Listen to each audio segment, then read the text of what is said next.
नमस्कार, मेरा नाम ज्ञानेश्वर है और आपने देखना शुरू किया है लाइव सिटीज। आप सभी को छठ महापर्व की शुभकामनाएं। अब प्रारंभ करते हैं चुनावी खबरों का। देखिए, दिन में हेलीकॉप्टर से उड़ना और फिर रात को तोड़ना और जोड़ना बिहार की राजनीतिक पार्टियों का दिनचर्या बना हुआ है। कल रात को भी कई ऑपरेशन हुए और इस ऑपरेशन में देखिए, चिराग पासवान की पार्टी ने एक फैसला किया। चिराग पासवान की पार्टी के समक्ष क्या संकट था? आपको पता है कि चिराग पासवान की पार्टी एलजेपीआर को लड़ने के लिए एनडीए में 29 सीटें मिली, जिनमें छपरा की मरहौरा की सीट में शामिल थी। मरहौरा में चिराग पासवान ने भोजपुरी की सन्नी लियोन मानी जाने वाली सीमा सिंह को टिकट दिया। कैसे दिया, क्यों दिया, यह पता नहीं, लेकिन सीमा सिंह का नामांकन का पर्चा ही खारिज हो गया और वहां एनडीए का कोई उम्मीदवार बचा नहीं। ऐसे में अब चिराग पासवान की पार्टी ने फैसला किया है कि मरहौरा में निर्दलीय उम्मीदवार हैं अंकित कुमार, उनके पक्ष में एनडीए वोट मांगेगा। इस बाबत कल बड़ी प्रेस कॉन्फ्रेंस हुई और उसमें एनडीए के सभी घटक दलों के नेता शामिल हुए। तो इसका आशय यह कि मरहौरा में अब एनडीए के उम्मीदवार अंकित कुमार हैं। देखिए, गोपालगंज में जब जनसुराज पार्टी के उम्मीदवार डॉक्टर शशि शेखर सिन्हा ने नामांकन का पर्चा वापस लिया, तब प्रशांत किशोर ने इसकी शुरुआत की। वहां के निर्दलीय उम्मीदवार अनूप श्रीवास्तव को जनसुराज का समर्थन दे दिया। तो देखिए, मरहौरा में लड़ाई अब अंकित कुमार बनाम आरजेडी के जितेंद्र कुमार राय की। पहले यह माना जा रहा था कि जितेंद्र कुमार राय काफी बढ़त बना लिए हैं, लेकिन दूसरी ओर ऑपरेशन तेजस्वी यादव ने भी कर दिया। जेडीयू का ऑपरेशन किया और जेडीयू के सारण के जिलाध्यक्ष, जिनका नाम है अल्ताफ आलम राजू, इन्हें रात को तोड़ लिया। मतलब जेडीयू से यह निकल गए। अल्ताफ आलम राजू ने आरजेडी की सदस्यता ग्रहण कर ली और तेजस्वी यादव के साथ फोटो सेशन हुआ। देखिए, मरहौरा की बात यहां भी जुड़ती है, क्योंकि ये जो जेडीयू के जिलाध्यक्ष अल्ताफ आलम राजू 2020 में जेडीयू के टिकट पर मरहौरा से ही चुनाव लड़े थे और जितेंद्र कुमार राय से चुनाव हार गए थे। अल्ताफ आलम राजू को 2020 के विधानसभा चुनाव में 48,427 मत मिले थे और जीतने वाले जितेंद्र कुमार राय आरजेडी के उम्मीदवार को 59,812 मत मिले थे। तो अल्ताफ आलम राजू का जेडीयू में जाना, देखिए, यह भी टिकट के दावेदार थे मरहौरा से, और जब टिकट नहीं मिला था तो इन्होंने निर्दलीय उम्मीदवार के तौर पर नामांकन का पर्चा दाखिल किया था, लेकिन इनके नामांकन का पर्चा भी खारिज हो गया और अब ये आरजेडी के साथ हैं। इन्हें तेजस्वी यादव के करीब लाने में तरैया के आरजेडी प्रत्याशी शैलेंद्र प्रताप सिंह और मरहौरा के विधायक और आरजेडी प्रत्याशी जितेंद्र कुमार राय की बड़ी भूमिका रही। अब देखिए, आगे आपको हम बताएं, बिहार विधानसभा के चुनाव में 14 ऐसे उम्मीदवार हैं जो कभी सांसद रहे, चुनाव हार गए या बेटिकट कर दिए गए। अब इन 14 पूर्व सांसदों की किस्मत दांव पर है। अधिकांश जो ये पूर्व सांसद हैं वह बीजेपी और जेडीयू के हैं, बाकी जो हैं वह आरजेडी के हैं, जनसुराज के भी हैं। तो देखिए, कौन है ये 14? राम कृपाल यादव, जो पाटलिपुत्रा लोकसभा क्षेत्र से चुनाव हारे, उन्हें दानापुर में भारतीय जनता पार्टी ने प्रत्याशी बनाया है। और यह किसके खिलाफ लड़ रहे हैं? यह लड़ रहे हैं रीतलाल यादव के खिलाफ दानापुर में। अब देखिए, सुनील कुमार पिंटू, जो 2024 के चुनाव में सीतामढ़ी से बेटिकट कर दिए गए, अब इन्हें बीजेपी ने फिर से सीतामढ़ी विधानसभा क्षेत्र से भाजपा का प्रत्याशी बनाया है। पहले भी प्रतिनिधित्व कर चुके हैं, बिहार में मंत्री रहे हैं। तो सुनील कुमार पिंटू सीतामढ़ी में भाजपा के विधानसभा के उम्मीदवार हैं। चंदेश्वर प्रसाद चंद्रवंशी, देखिए, जहानाबाद के सांसद रहे 2019 में, 2024 में हार गए और अब ये जहानाबाद विधानसभा क्षेत्र में किसके खिलाफ लड़ रहे हैं? आरजेडी के जगदीश शर्मा के बेटे राहुल शर्मा और जनसुराज पार्टी के अभिराम सिंह निर्दलीय चुन्नू शर्मा के खिलाफ। तो चंदेश्वर प्रसाद चंद्रवंशी के बारे में खबर यह है कि यह पहले अतरी से या अरवल से चुनाव लड़ना चाहते थे, लेकिन आखिरी वक्त में इन्हें जहानाबाद भेजा गया। शैलेश कुमार उर्फ बूलो मंडल, देखिए ये आरजेडी के सांसद हुए, 2014 में जीते चुनाव। यह जीते कहां से जीते? भागलपुर से। और बाद में देखिए ये आ गए आरजेडी में, आरजेडी से ये जेडीयू में आ गए और इन्हें अब उम्मीदवार बनाया गया है, जेडीयू ने उम्मीदवार बनाया है गोपालपुर से। गोपाल मंडल जेडीयू के बरबोले विधायक, उनका टिकट काट दिया गया। तो बूलो मंडल अब जेडीयू के पूर्व सांसद जो हैं आरजेडी के, वह चुनाव लड़ रहे हैं। जयप्रकाश नारायण यादव आरजेडी के भारी भरकम नेता, कभी सांसद रहे, केंद्र में मंत्री रहे, लालू यादव के विश्वस्त। तो जयप्रकाश नारायण यादव इस बार चुनाव लड़ रहे हैं विधानसभा का और ये झाझा से आरजेडी के प्रत्याशी हैं। सूरजभान सिंह की पत्नी बीना देवी, जिन्होंने 2014 माफ कीजिएगा, जिन्होंने 2014, हाँ ठीक तो कह रहा हूं, जिन्होंने 2014 में चुनाव हरा दिया था ललन सिंह को मुंगेर से और सांसद बनी। अब यह चुनाव लड़ रही हैं विधानसभा का। आरजेडी की प्रत्याशी हैं सूरजभान सिंह की पत्नी बीना देवी और मोकामा से चुनाव लड़ रही हैं आनंद सिंह एलियस छोटी सरकार से, जो जेडीयू के उम्मीदवार हैं। दो बाहुबलियों की टकराहट साफ तौर पर देखने को मिल रही है मोकामा में। अब देखिए जोकी हाट, यह तो किस्सा ही अलग है।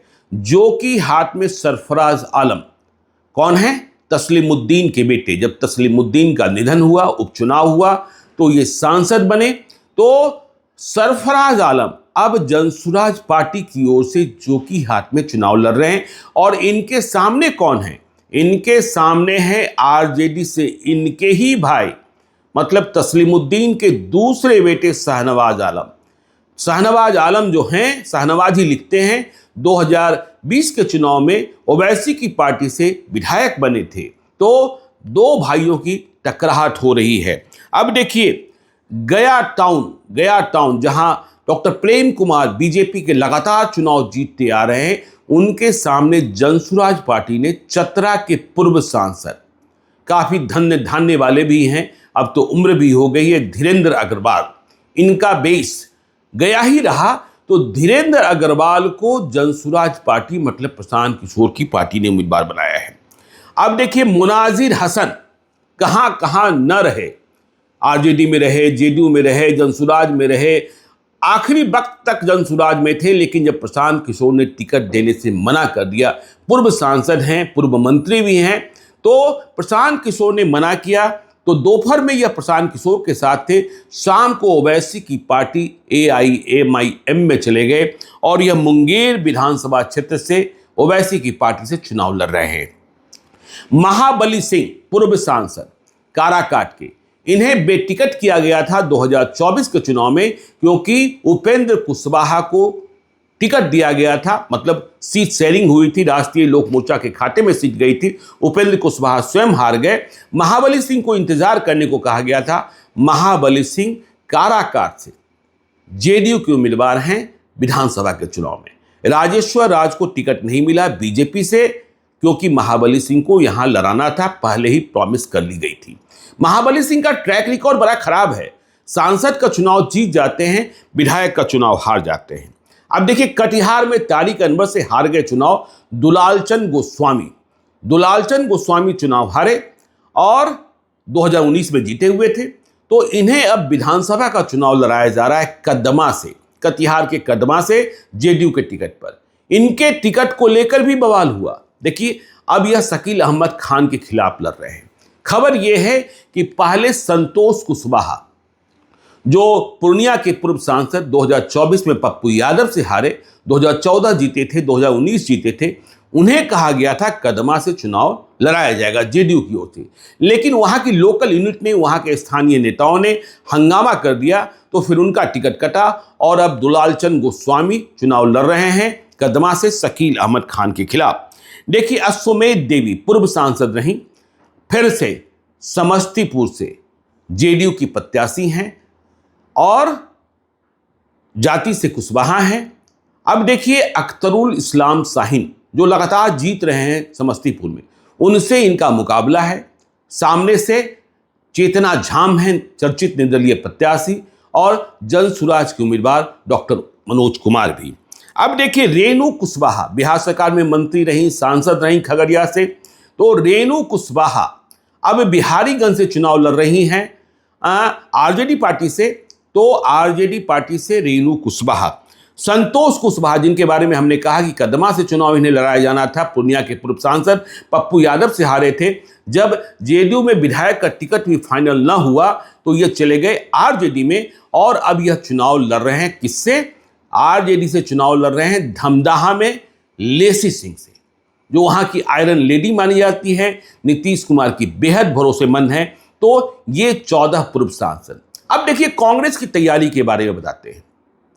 राहुल गांधी को बिहार आना है, लेकिन आपको पता है कि अभी बिहार का विवाद निपटा नहीं है।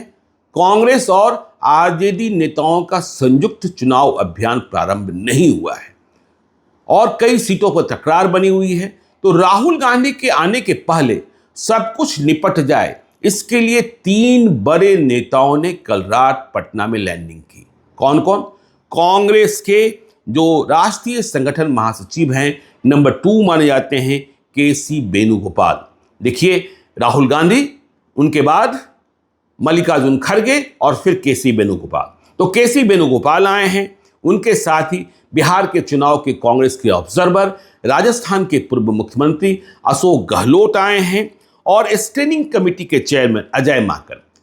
टिकटों को लेकर विवाद है ही, तो इन तीनों ने बैठक की है और ये तीनों अब समन्वय स्थापित करेंगे राष्ट्रीय जनता दल के साथ, वीआईपी के साथ, लेफ्ट के साथ। असली बातचीत तो तेजस्वी यादव से ही होनी है, तेजस्वी यादव से ही होनी है, क्योंकि बिहार में महागठबंधन की ड्राइविंग सीट पर तेजस्वी यादव बैठे हैं।